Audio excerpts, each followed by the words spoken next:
What if we sat down with some of the most interesting people that you've ever heard of and actually allowed them to brag, to take off their humble robe and tell us about their greatest achievement? My name is Jose Pina, founder of Your Nonverbals Are Showing, and I've gotten the chance to meet and network with some of the most interesting people that have done some really big things. I want to sit them down and really give them a chance to brag and highlight some of their most huge successes. Here's the next episode.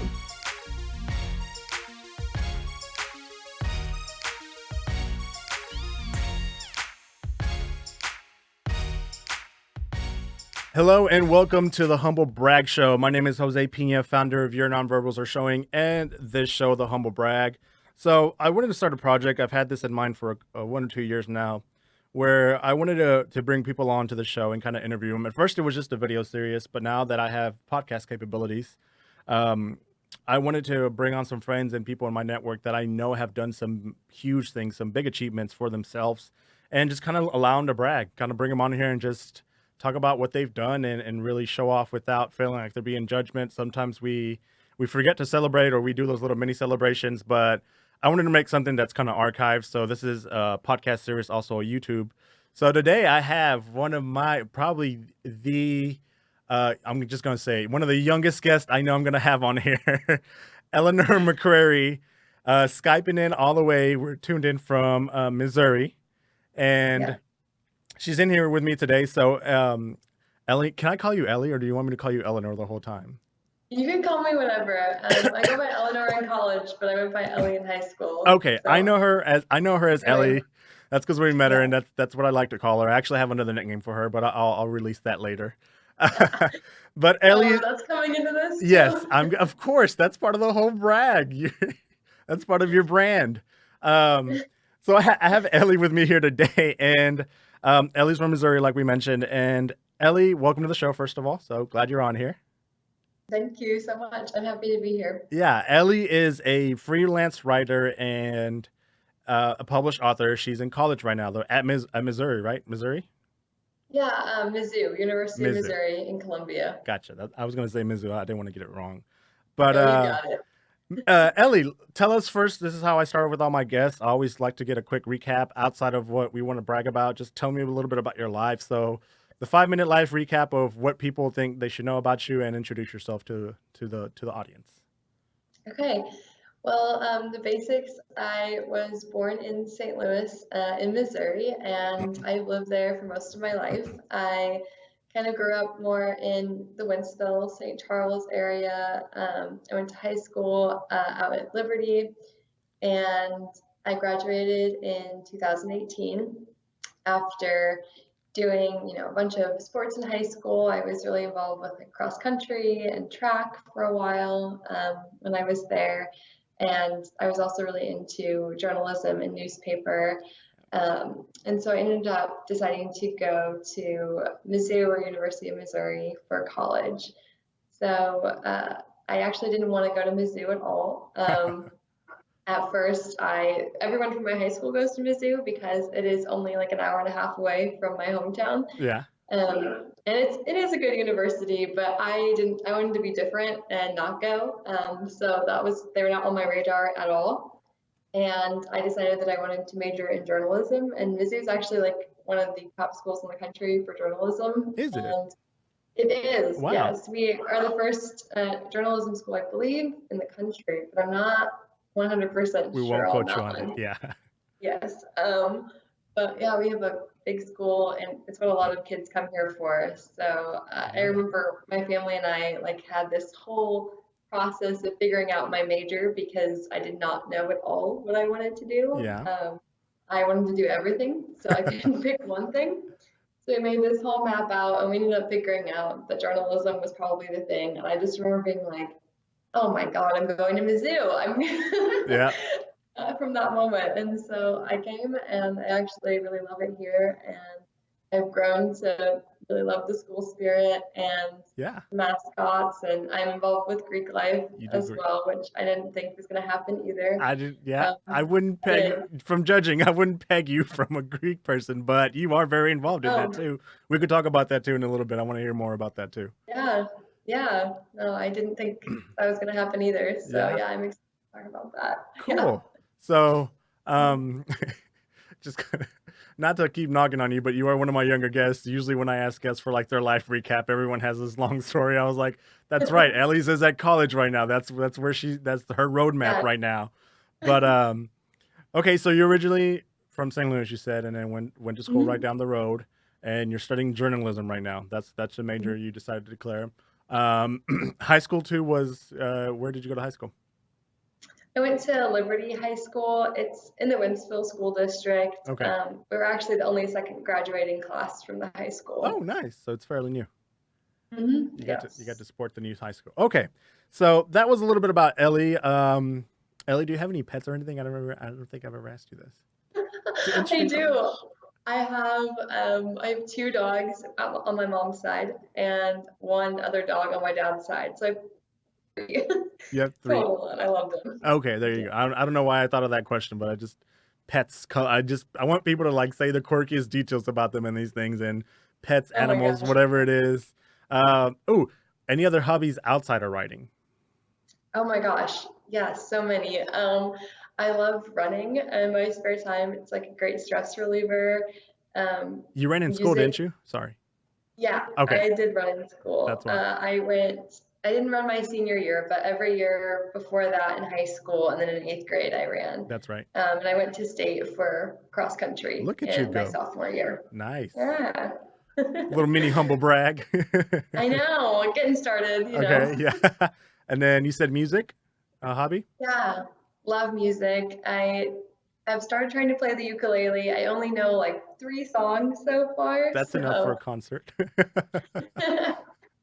yeah, but I love going to concerts with my friends. Like even if I don't really know the artist very well, I really love the environment Cool. of it and just relaxing. Being outside is huge for me too. It's Yeah. a place to relieve stress for sure. Okay. So yeah, you do gotta mix a bucket of hobbies there that you like doing Yeah, outside of writing in school, because school itself, whether you like it or not, is a quote unquote hobby right now for you.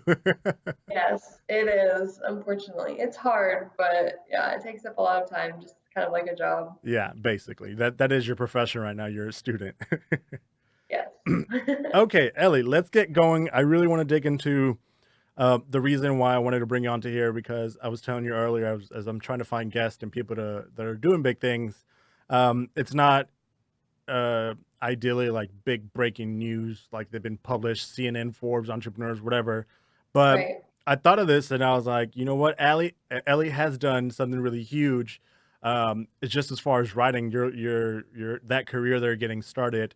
And I really wanted to bring you on to kind of let yourself brag, because I don't know, I'm pretty sure you've done a lot of celebrating and from some of the things you've done, but I wanted to really capture that and bring you on here as one of my guests to let people know that. And also, if we could, I wanted to get into the conversation of, for young kids, for people, young adults like you, who are looking to find out what they want to do, what their Mhm. passion is. I know you're very aware of that now, especially for a young person of kind of what it is, what you want to do, and maybe get into the conversation of how, especially family, parents, or maybe a mentor sometimes tell you, hey, this is not where you want to go, this is what you want to do, but Mhm. really digging into finding your passion and that thinking process. So maybe we could talk about that later. Yeah. That's more maybe like the boring stuff. But right off the bat, let's talk about your writing. Let's tell me when you first found out, aside from going to Mizzou, that writing was something that maybe you were good at or that you should pursue. Yeah, so I have loved writing. I remember in elementary school wanting to be an author. Like whenever they have the things that are like, what do you want to be when you grow up? Nice. And I always wanted to be an author. And I think a lot of that came from I was a huge Harry Potter nerd. I still am. Yeah. And I wanted to be like J.K. Rowling, and I wanted to create a world just like she created for me. Yeah. And so that was like a huge source of inspiration when I was younger. And my dad really always has encouraged those tendencies towards reading and writing. He Hmm. was an English major and did a little bit of writing when he was younger before he moved on to another career. But he always, I remember him like encouraging me to read classics when I was younger and just write as much as I could, even though I was a perfectionist and didn't want to do it because I didn't want it. I knew it wasn't like professional writing. And it's kind of Right. crazy to think about now because I was so young, like there's no way that that could have been professional writing. Yeah. But he always encouraged me to write and write, even when I didn't think that it was good. Hmm. And I ended up entering in a writing competition when I was younger. Okay. And part of it was like, I think it was called the Granny Annie, it was something along those lines. And I think I was around 9, and I wrote a story about my grandfather. I interviewed him and learned about parts of his life from when he was young, Yeah. and like worked on a farm. And he ended up contracting rheumatic fever when he was young, and he still has heart problems to this day, Wow. partly because of that disease. Hmm. So I learned about like how he contracted it and about how he worked in the winter, and it just made it worse, but he had to take care of the cows for his family. Right. And so I wrote this story about him. I ended up getting that like selected as being a part of this little kids writing competition. It wasn't published in like the physical book, but I was on like the online PDF Yeah. copy of it. So my story was like there. And Nice. I remember feeling like I could actually write if I could get into something like that. And Yeah. so I just kept going through that. Through middle school, I was in like advanced English classes. And then in high school, I got a lot of encouragement from my English teachers. But I actually, when I got to high school, I thought I was going to go into the medical field. So Ah, okay. I I did see. not think I was going to end up with the writing route, actually. Gotcha. Um, that little contest you said you entered, it was sixth grade. You said. I think it was a little bit younger. I think it was like fourth or fifth grade. Okay. How long was that paper itself, or that little story? It was only probably 2 pages. Okay. I mean, look, for some people we struggle writing one page, so 2 pages for anyone Yeah. And writing. it felt like a lot back then. Yeah. And what were you using back then to write? What type of medium? Like, were you writing it handwritten, computer, typewriter, or what were you using? I think I used like my dad's laptop. Okay. I'm pretty sure. All Yeah. right. So you were avid already on keyboarding skills because of the writer. That's something you got. Mhm. Okay.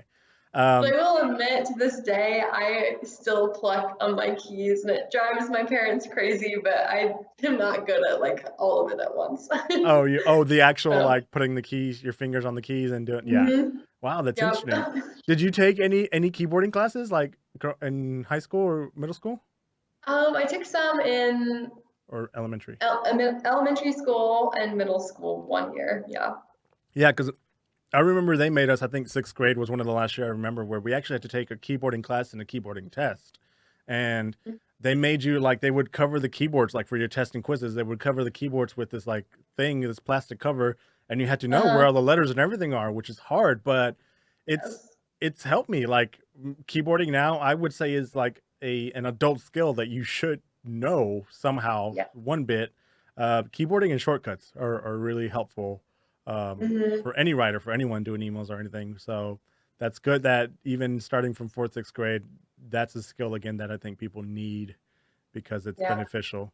Mhm. Okay, so you didn't know you were going to go into writing yet, and medical was on your mind. Yes. I So, took a couple classes involving the medical field in high school. oh really? Okay. And did you like them? Did you enjoy them, or was this something that you just thought at that moment this is where you're going? Yeah, it all kind of started from being interested in like the human brain, and I was interested more so in like psychiatry. Right? So I started taking some medical classes just because I thought that that could be a good thing to learn about. Mm-hmm. And I had a bunch of friends taking them too.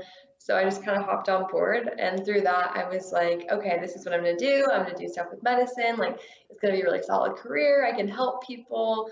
But I still like, while I liked being able to figure out the information that I was learning, I didn't really have the fire that my classmates had for the medical field. Right. So I ended up, there's like a four year like course you could take through it, and I ended up doing the first 2 years of that. Okay. And I remember when I was figuring out classes for my junior year, I had one spot open, and it was for either journalism or the next of the medical class. and I had to choose which one I was going to do. Yeah. And that felt like kind of a turning point for me. So I remember, I think it was in the winter, my family and I, my dad and my stepmom, we were in Colorado talking about what I should do. Um, and for some reason, like when we get away, we just really like deep dive into each other's lives and like learn about each other and like help each other with what we're struggling with. And I Cool. just love that. And so that was part of what I was thinking. And I was like, I don't know what to do. I don't know what to pick. Mm. And talking to my stepmom about it and Sue, and I was like, well, like I want to do the journalism, but like if I don't do stuff with the medical field, I feel like so many people are going to think that I'm crazy. Like if I pick writing Yeah. over medicine, like that, so many people I think that that is just doesn't make any sense logically. Mm. And she looked at me and was like, just as many people are going to think that you are crazy for giving up on your dream.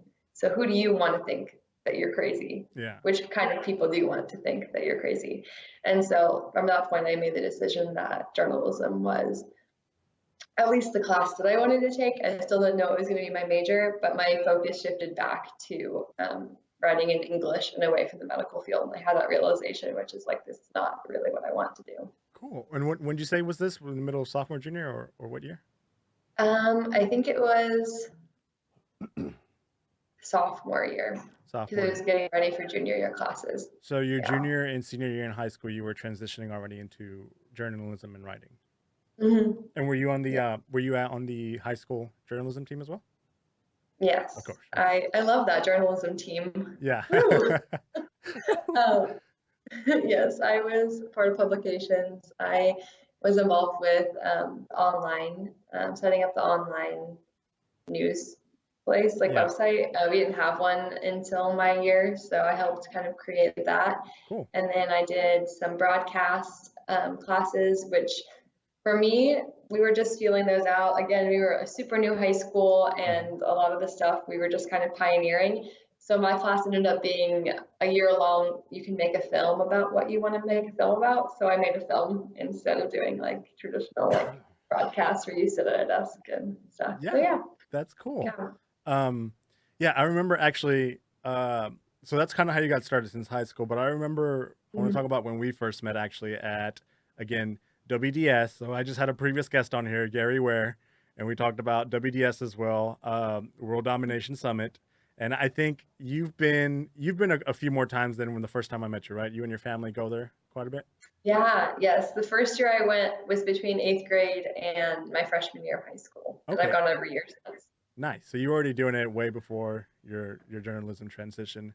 Mhm. And I remember one of the first times that I actually saw you. You went to Vanessa's that year, the happiness score, the workshop that she did. It was a 3 hour one that she did, and that's when I first saw you. I think with either it was your mom or stepmom. One of those people was there with you, Mhm. and Stepmom. stepmom. And I saw you were talking to Danielle. I think that's the first recollection that I have.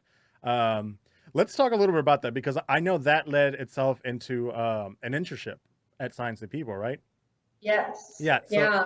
tell me a little bit of how you approached, how you actually got into that, how you met Danielle and Vanessa. You got to talk to them, and then how you started your Mhm. internship, and if that was at any way connected later on with writing and journalism, if that helped you at all. Because Yeah. right now, when you mentioned you liked about learning about the brain medical field, but again, Mhm. Science and People, they do some sort of that. So maybe I don't know if that plugged into that little urge of yours. But yeah, tell me about WDS, how you met Yeah. Science and People, and how you got in there.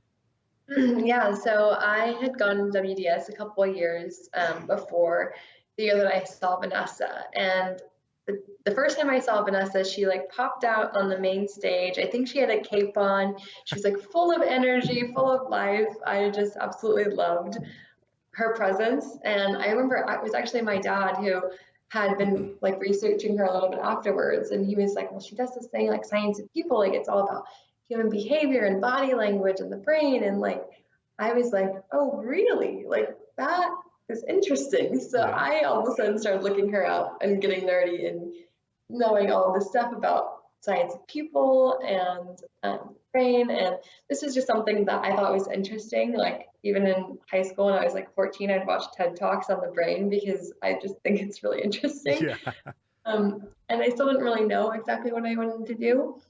So when I found out that she was doing this workshop the next year, I think it was called Science of Happiness, Yeah. and how it's like the scientific ways that people become happy.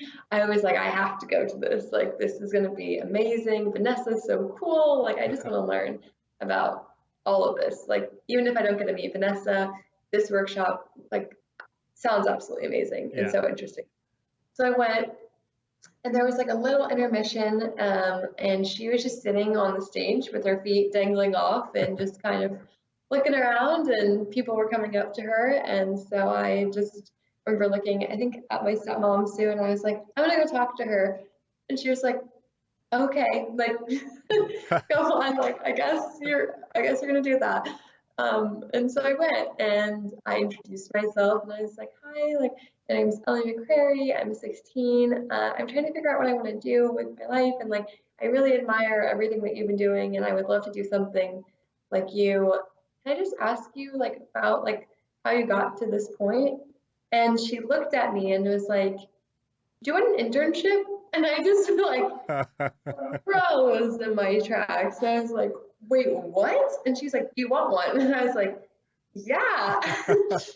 And like, that was how our relationship started out. Yeah. And she saw something and decided that she was going to just offer that to me on the spot. So she hooked me up with Danielle, which is whenever you probably saw me for the first time. Yeah. She's like, okay, like, Danielle is over here. Go talk to her. She'll help you figure out how to get started with all this stuff. And we chatted for a little bit longer, just getting to know each other. Then I ran off and I found Danielle and started talking to her, and they set me up with this 13-week, I believe, long internship Yeah. It's a program. about body language, but also about marketing and social media awareness.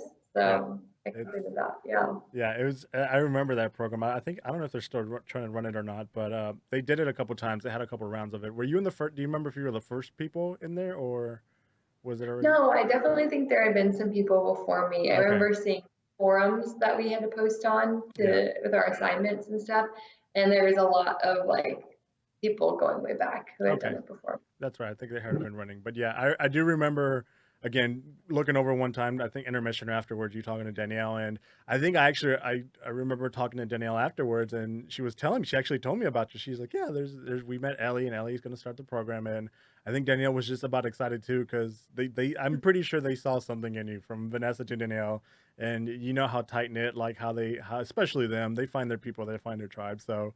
That was cool that you were able to do that. And then when I saw you, I was like, oh my God, I know Ellie because I saw her. And then later we spoke. I think we spoke at WDS. We got to connect. You had lunch or something with us later too. Yeah. So yeah, so just year after year, that was the first year again that I had gone to WDS, and then I saw you. Then eventually met you later at a lunch, and then every other year, I've been there. We've seen you there with your family because you go a lot too. You guys go mainly every year.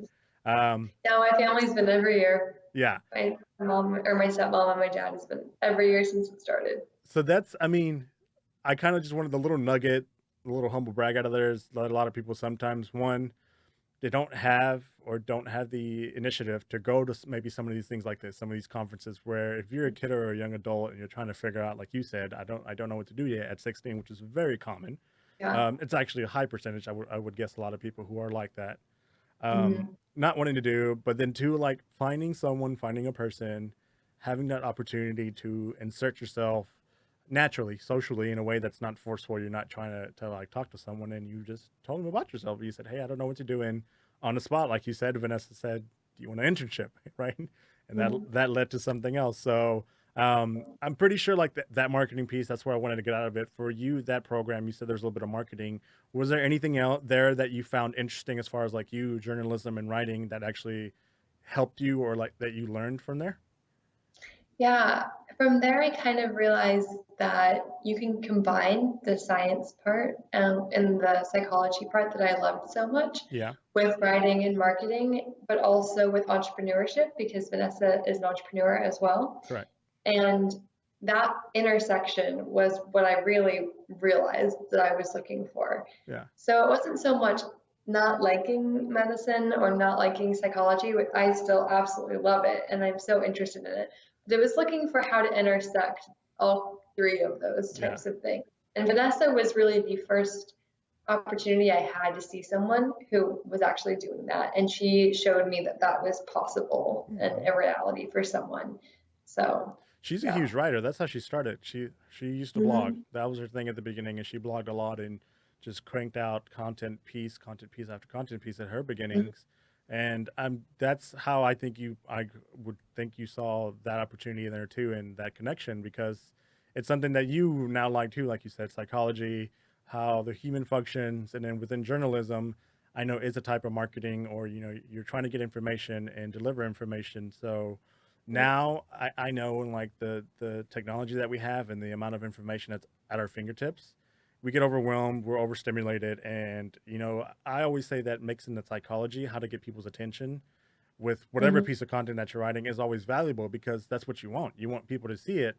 And at the beginning, maybe for someone who's wanting to start a writing career, I know it's not right overnight success. It's not going to happen immediately. You're not going to write one or two, maybe you hit a jackpot percentage wise, low percentage, and you get a viral piece of content that people really Hmm. attract to. But I know from like Vanessa and yourself, you could probably test this, that just writing itself is not going to bring attention and maybe even a job if that's what you're looking to do. Like you have to, like everything else, have to work through it. So that's neat that you were able to get a little bit of pieces from there, from that internship, Hmm. and eventually still stay on track with that. I kind of want to segue now into, of course, one of your biggest achievement that I know that recently happened, I think within the last year, but being a freelance writer, announcing Hmm. yourself as that. I know that happened at WDS, so we could tell. I want to talk about that story, but also being Hmm. a published author. Um, and I know some of these connections. One of these connections definitely came from WDS, because you're actually working with the organizer, the founder of WDS. You've worked with him too, Chris Gillibo. So Hmm. pick anywhere you want to start, maybe if you know the chronological order from there, but tell me a little bit about Okay. how WDS, that community, really helped you spring into what now you are as a freelance writer and published author. Oh my gosh. I can't even imagine being here without the support from WDS. Yeah. And that's not to be saying that I couldn't do it, but oh my goodness, the amount of love and just like being surrounded by that energy and that excitement and the enthusiasm from the people from WDS Mm-hmm. has just been like so transformative for me in my life. And honestly, if I can cite any one thing as being the thing that has helped me grow the most in my life, it's been WDS, hands Nice. down. So I started going when I think I was 12 or 13. And every year I met all of these really interesting people who were doing jobs that I'd never heard of and never knew were real or could exist. Yep. And that in and of itself just opened my mind to all these possibilities for careers that I never realized there could be. But also over time, I started making connections like with Chris Gillibo, who is the founder. Right. And I remember the very first year I went, WDS did this thing called, I think it was the unconventional race. And it's basically this big scavenger hunt that people do. You get little notifications where there's like, sing in a band somewhere in Portland and record it and upload it, or like make a friend or buy someone a coffee, or just little things like that. Yeah. Well, Chris met me that year and was like, "You are so young. I cannot believe that you're here doing this thing and participating in this conference." And he was like, "Do you want to be one of the achievements on the unconventional race?" So there was a task to take a picture with the youngest WDSer, and that was me. So people were going around taking pictures with me all weekend because that was one of the achievements. That was like one of the first times I met Chris. Yeah. And every year after that, I would say hi, we would chat a little bit, and he would ask me questions and remember the things that I was interested in. And we ended up talking about writing, and he knew that that was something that was a passion of mine, an interest of mine. Mm-hmm. And he knew that I did the internship with Vanessa. So after a while, it was when I was in high school. I remember in my high school library, I found one of his books, which I just thought was crazy because I was like, oh my gosh, this guy, like, this feels like a secret world of mine in the middle of the summer every year where I go. And his book is in my high school's library. Cool. So I took a picture of the book and I sent it to Chris on Instagram. And I was like, this is so weird. Hi. Also, I found this book in my high school's library and I thought that was cool. So he took me a week to respond, and I didn't think he was going to answer me, and he did. And he just kind of asked me what I was up to. And around that time, I was really kind of thinking about trying to do something with freelance writing, trying to get started. And it was the end of my senior year. Mm-hmm. And I had a moment when he asked me what I was up to, and I was like, do I tell him I'm trying to do freelance work? Like, I don't know. I don't feel qualified at all Mm. to even be looking into this right now. Like, he probably talks to all of these really cool people who are doing all of these interesting things, who are actually established, and I haven't really done anything. I'm just hoping.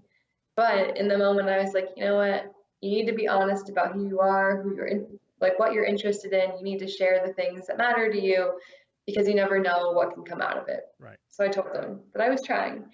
And he actually asked me in that exchange if I was looking for work. And I didn't tell him that I had no work. He was like, is your schedule open for any more like writing assignments? And I was like, can I make room? I have so many. No, I had none at that point. Right. So I was like, oh yeah, I think I can squeeze it in. And he ended up having me do a trial script for his podcast called Side Hustle School. Yeah. And he wanted me to write a script for that and see if he liked it and wanted to read it off on the podcast. So I wrote one and he ended up liking it. So I have been writing with him ever since then. Nice. So that's one of the opportunities. I just wanted to highlight how I think some people miss, unfortunately, that opportunity where you were at the point where like, do I tell them this is what I'm doing? Like, hopefully, I think you used a good word that I don't think a lot of people acknowledge for themselves that they're hopeful to do something. Mm-hmm.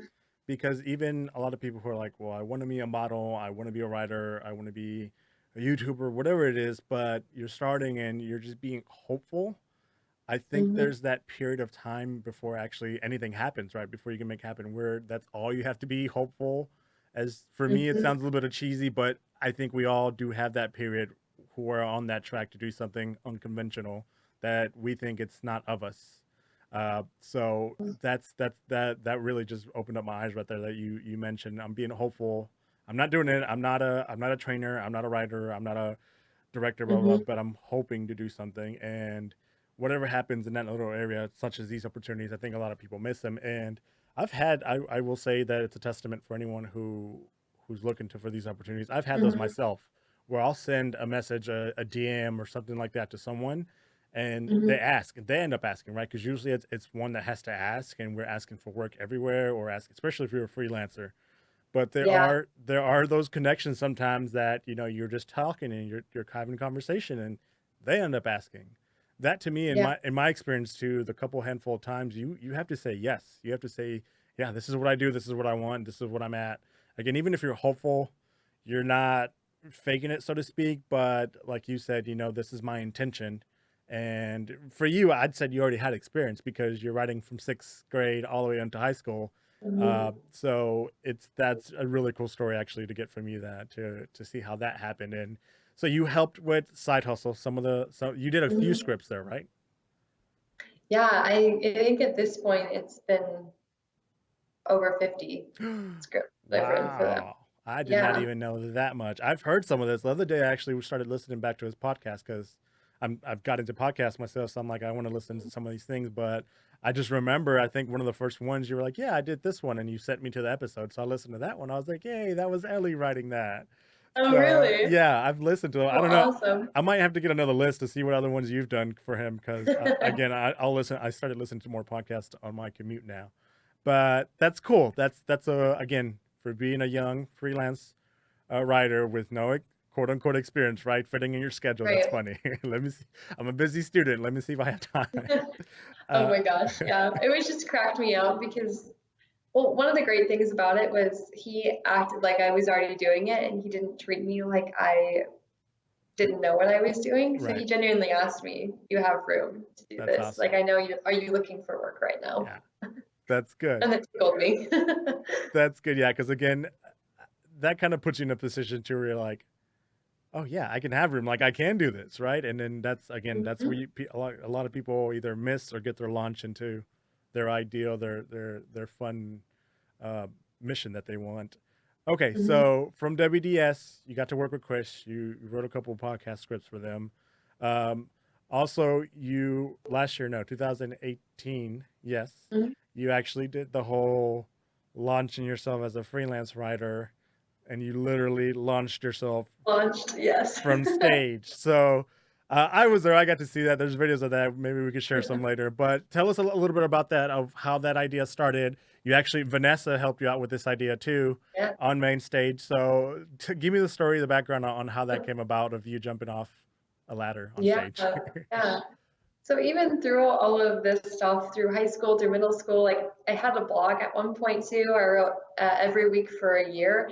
I just never felt like I could call myself a writer Hmm. ever. Like that just felt like a label that I wasn't allowed to take for myself until I had met XYZ requirements. And I think, I don't know, I think a lot of people feel that way, that like there are these markers to success and you can't label yourself as something or not unless you have these certain achievements lined up.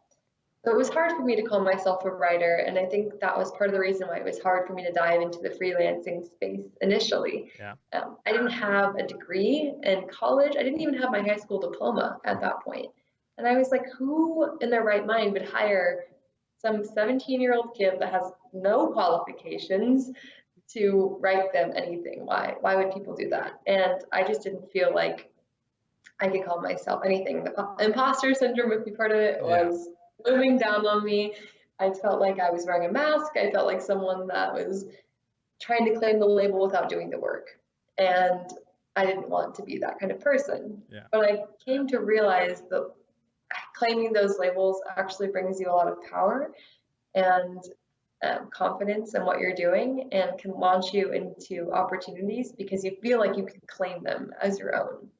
So right around when this realization happened was when I actually did start diving into freelancing. And only a few months after that was WDS. Yeah. So Vanessa wanted to do a short little segment about taking your leap. And she wanted to talk to the audience about how there's like 3 phases to an idea. And it's like when you first have it, Hmm. climbing up and like hoping that like, okay, I think this is what I really want to do, and then leaping off. And when you're diving fully into it. And so they started looking for someone who could represent that within the community. And Chris emailed me and he asked me if I wanted to be involved with something on stage, if I was okay with stunts. And I was like, oh, God. I was like, what? I've been at WBS before. Like, we've done breakfast in bed, Yeah. like yoga chains. Like, I was like, what are they doing? Like, but I was like, I don't know what this is, but I'm doing Yes. this, whatever it is. And so they actually gave me the opportunity to take my leap and to announce to the WDS community, to the world, and to myself that I was a writer. And so I got to go on stage with Vanessa. We got to dance together in Yeah. front of everyone. We got to talk about these stages, the imposter syndrome, and I got to share a little bit about my story and actually like reveal to my parents some of the stuff that I'd been doing behind the scenes and keeping to myself Yeah. before telling them, because I didn't even want to tell them. I Okay. wanted to keep That it part all in. was true, right? Because I remember from the stage you said something like that, like "Mom, Dad, like yeah, I've been doing this." Like you mentioned something briefly, and everyone laughed about it. But I'm Yeah, like, I'm pretty sure that's accurate. I think Ellie has been kept keeping some of this stuff to herself.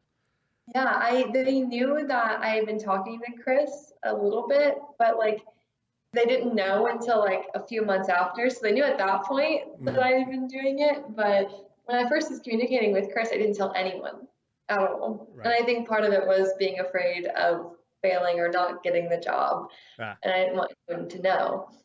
But another part of it was like I didn't feel like it was real, or like that I could Mm, do it as a writer at that young. So there was definitely, they didn't know the extent to what I was doing, but they knew that I was getting involved with freelancing. gotcha.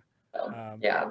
So yeah, what event? Okay, so tell us a little bit of actually what eventually happened on stage that day because Vanessa was explaining she put it on, but what did you get to do on stage?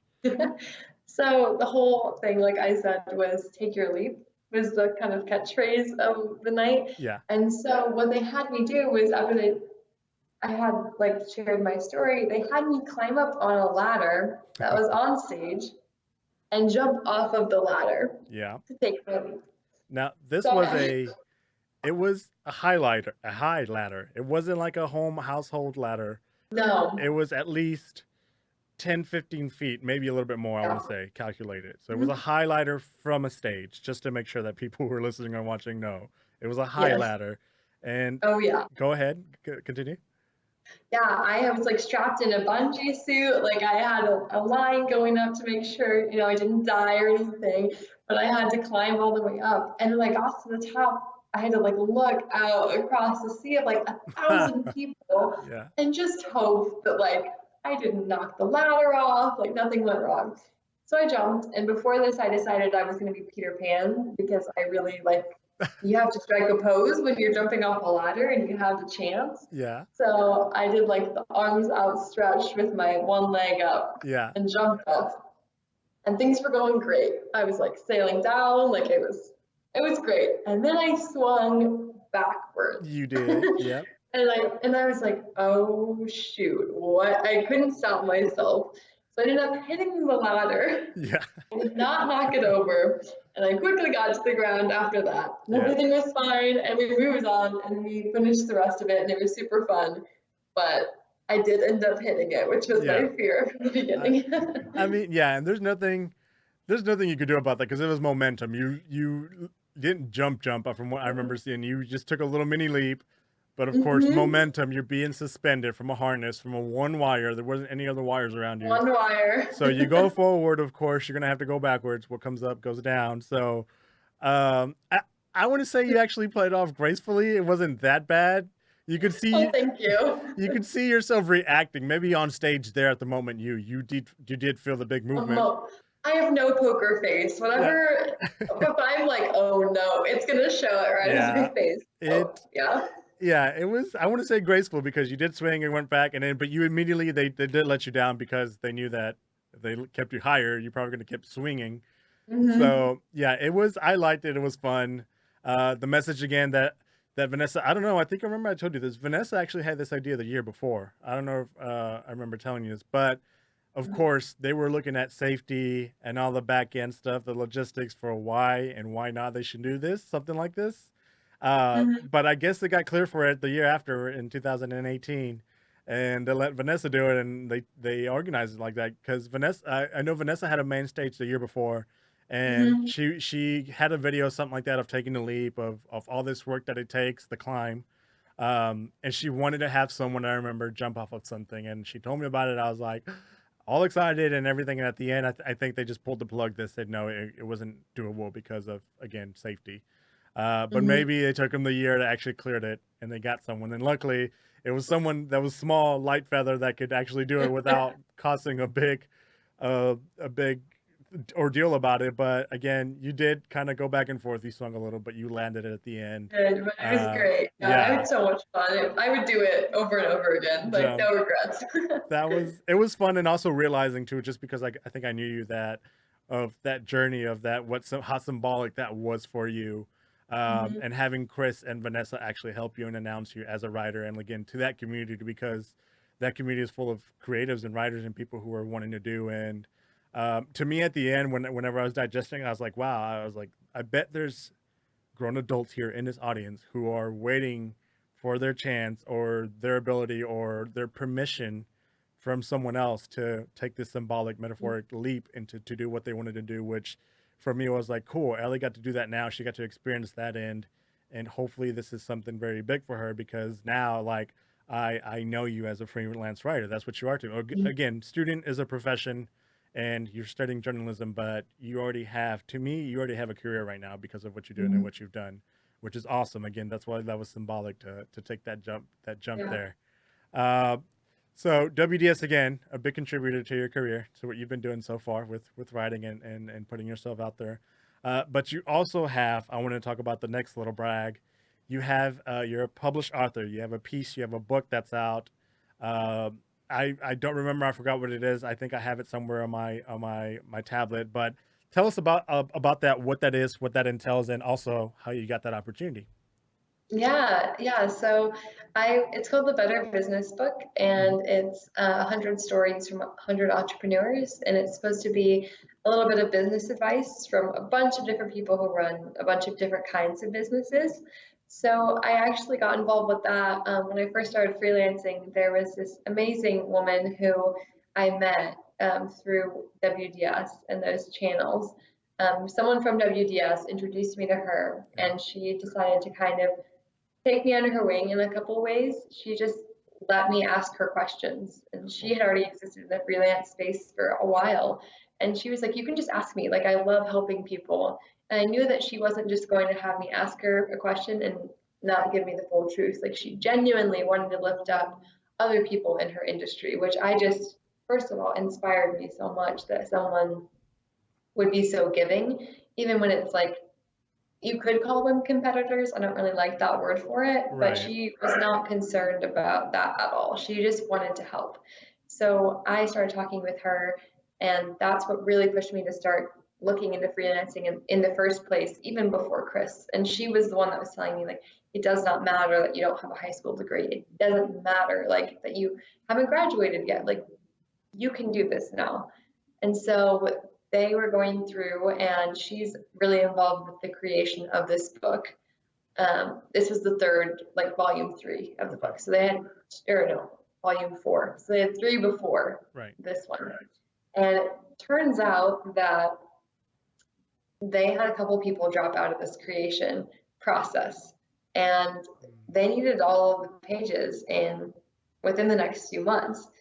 And so she ended up asking me, she was like, hey, like, I just want to know, like, would you be interested in writing one of these chapters of this book?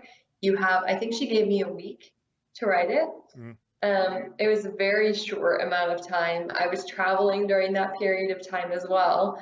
And I was just like, yes, I'm doing it. Like, I, this is an opportunity that I don't know when I'm going to get again. And I'm going to figure out a way to crank this out. Awesome. So I ended up writing a little bit about my experience so far with starting it's kind of my own business with entrepreneurship, since I am like the owner of my like skill. Like, Right. uh, so I wrote about that, and my piece was stop asking for permission. So all about thinking that you have these hurdles in front of you and taking them away and not asking the world for permission to do the thing that you want to do.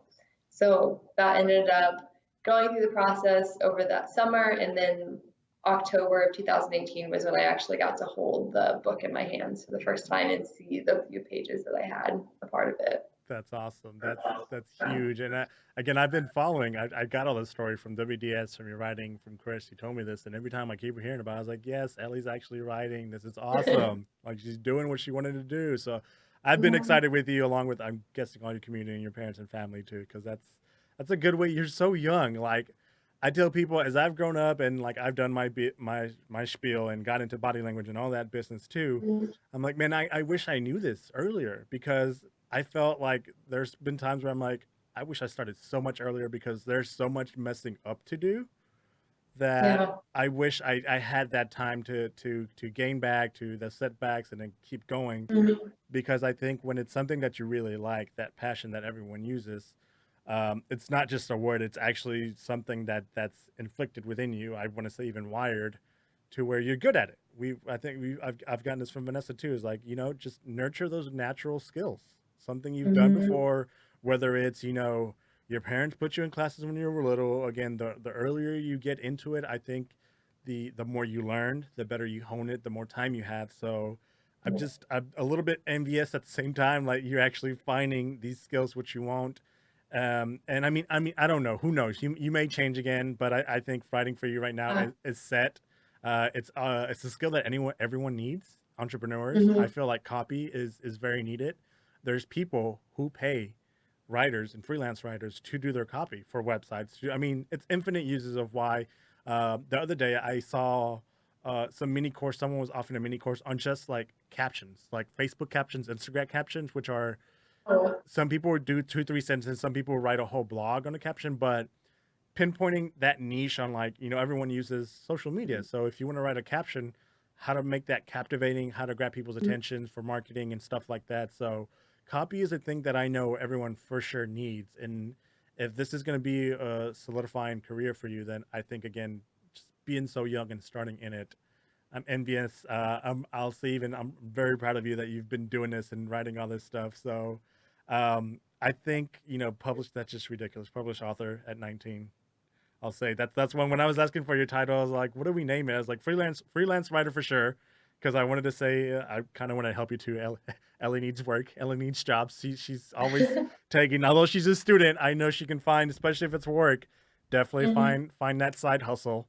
Oh And also yeah. just published author again. Not a lot of people could say that. A lot of people throw that word around that may have been in a book or not, but it's a huge, nice label for you to have. And again, I'm Hmm. I'm I'm excited that you get to do that so young.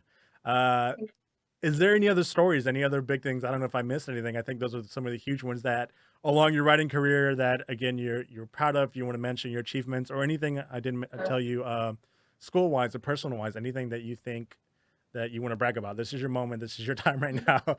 Without I'm gonna taking off brag. that humble robe, yeah, to brag of some of the things that you've done. Do you think you have anything top of mind? Yeah, there's a couple things. I'm actually, so like we talked about, I'm in Greek life at Mizzou, Yeah. which I did not think that I would ever be a part of. I was not interested at all growing up in being in a sorority, but I got to Mizzou and there were a couple that really kind of caught my attention, and I ended up joining one in the spring of my freshman year. And I am a Chi Omega. I don't know if that means anything to you, but that's what I am. Might have heard it. And Yeah. um, and so through that, I've been able to do a lot of stuff with mental health. Actually, within my chapter, I am a sub chair for my women's wellness portion of this place, and it's something that I care a lot about, and something that I think Greek life could really use more awareness of, which is mental health. Like there's a lot of things here that I think are very important, especially because we're all living around each other all the time and we get to know each other. Yeah. And being able to kind of further those things that maybe I didn't love about Greek life before I joined them, I can kind of, now that I'm here and in it, insert myself into those spaces and grow them and make Greek life something more like what I would hope it would be. Yeah. And so I am doing a lot as far as mental health goes. And I'm actually, there's this organization called Stand Up for Your Sister that I'm a part of. Mm-hmm. And this organization came to my chapter right when I first joined, and they gave this mental health presentation. And it was started at Kansas State University. And basically, they passed out this little sheet of paper, and it has a list of different um, like things that you could like have in your life. Like one of them Okay. is like, I have been diagnosed with anxiety or depression, or I have to pay for my college by myself, stuff like that. Okay. And some of them get very deep, and some of them are a little bit more surface level, like I have divorced parents, like, but they're all struggles that some people can have. So they have the list, and you check them the boxes, yes or no, and you fold a piece of paper up and don't put your name on it. Mm-hmm. And they collect all the papers, mix them up, and pass them back out, so no one knows whose paper that they have. Okay. So they go like point by point with each of these little categories. Mm-hmm. And if your paper has a yes checked on it, they do struggle with this, you stand up. And you can actually see how many people in your chapter struggle with these different issues. Wow. Okay. So we went through that, and that was like very important to me. I've struggled with mental health, and I was really afraid that no one else in my chapter did. Mm-hmm. And even though that doesn't really make sense, it was very important to me to like see the amount of people Yeah. who stood up for different things. So we like continued on like months after. I had been following their social media and stuff like that, and I found that they wanted to establish a Stand Up for Your Sister chapter within Mizzou. Oh, And so I actually applied and received the co-director position to establish this chapter here at Mizzou.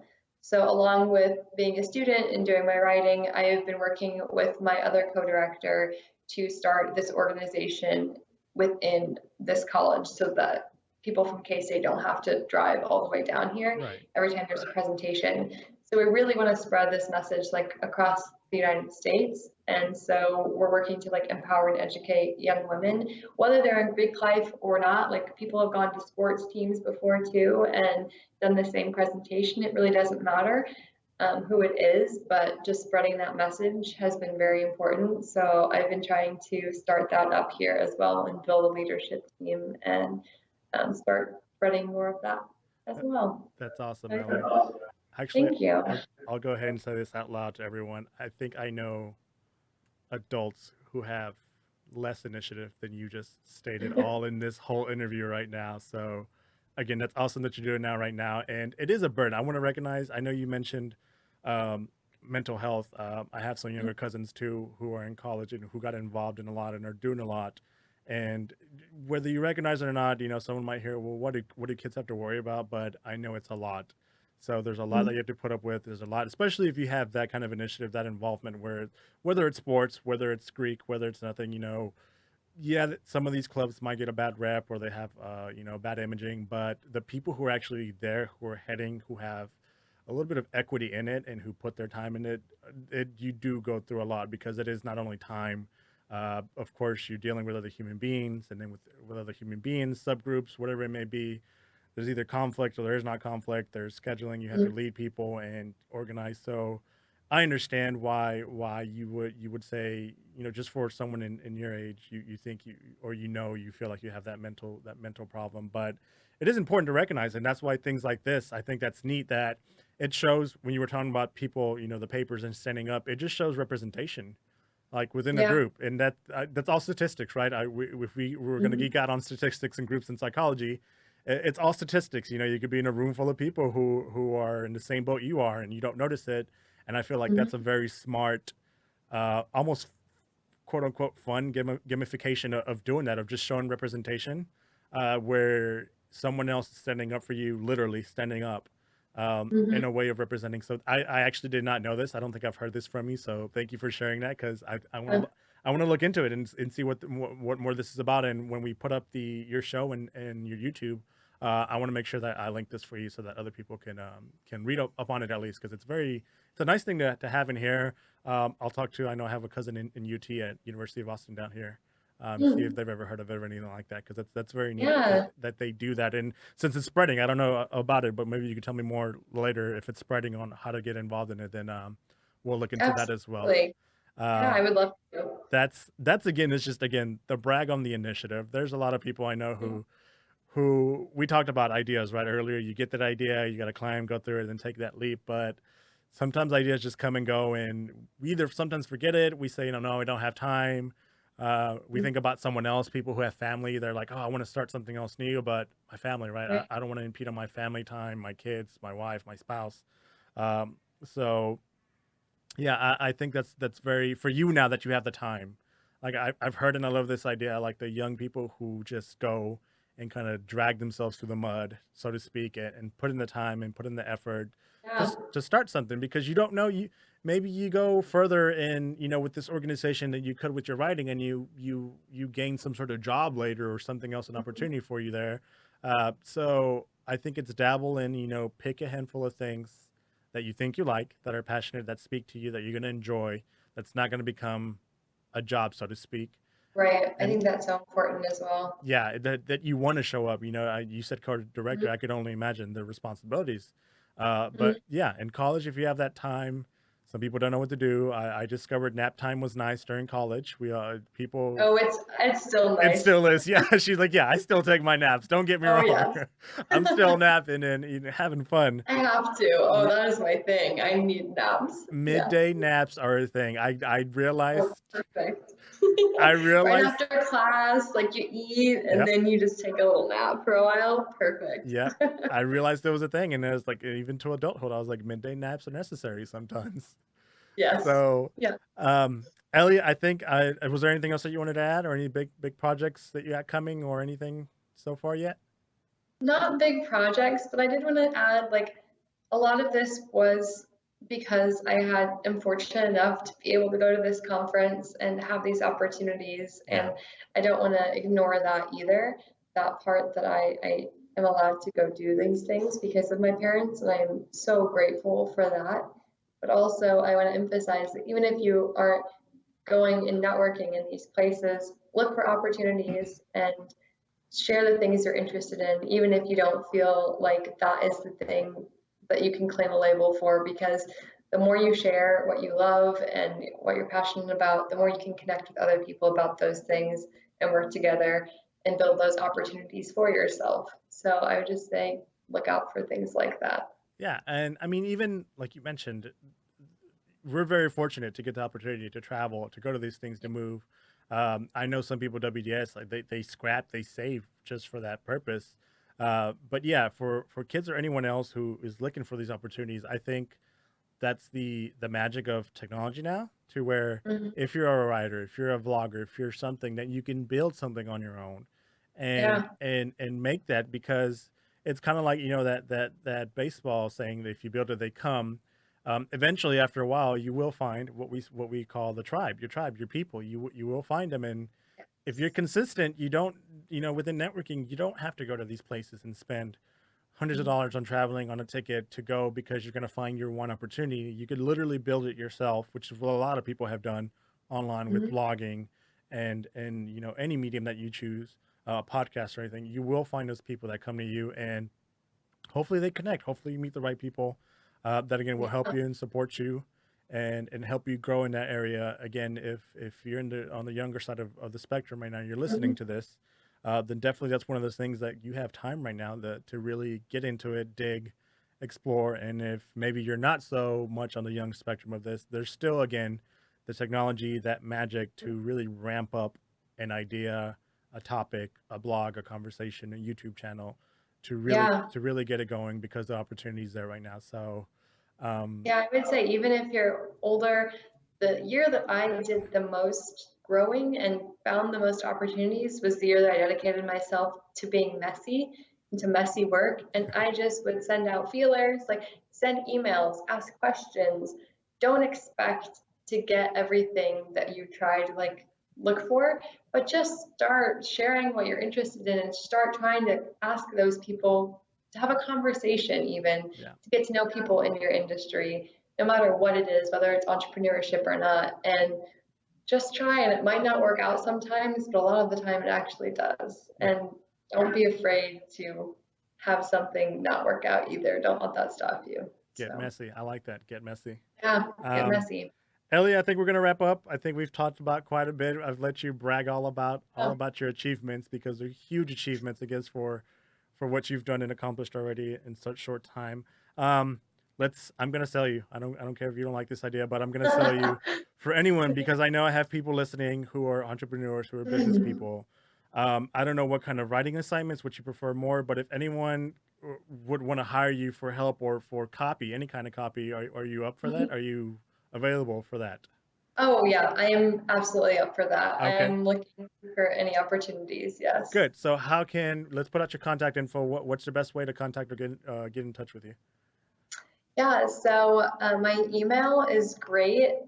It's Ellie McCrary at yahoo.com. I don't Okay, know if I should spell that or I'll pull it out. It'll be in the show notes, and it'll be on there. okay. So, yeah, But also you can follow me on Instagram. It's at Eleanor McCrary. And yeah, that's about it. those are your Yeah, main ones. Okay, there you go. yeah. So, if you feel like you're building a website, or you want something help, or you're not so good at grammar, and you better give someone else that job.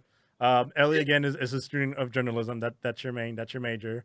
She is studying for Mhm. this, but she's also, if you're looking, if that's one of your excuses, she has the experience where she's been published, and she's worked with other great companies, and great influencers and people, great people, who her work is out there already. She's on well on her way. And if you need any help with that, please contact Ellie. I'll make sure again to put all your email and your Instagram will be everywhere. Of course, we're on the Humble Brag Show is on Facebook, Twitter and Instagram. So if anyone wants to follow, go there because that's where all the podcasts and the videos will be. Ellie, any other last minute comments, questions, concerns?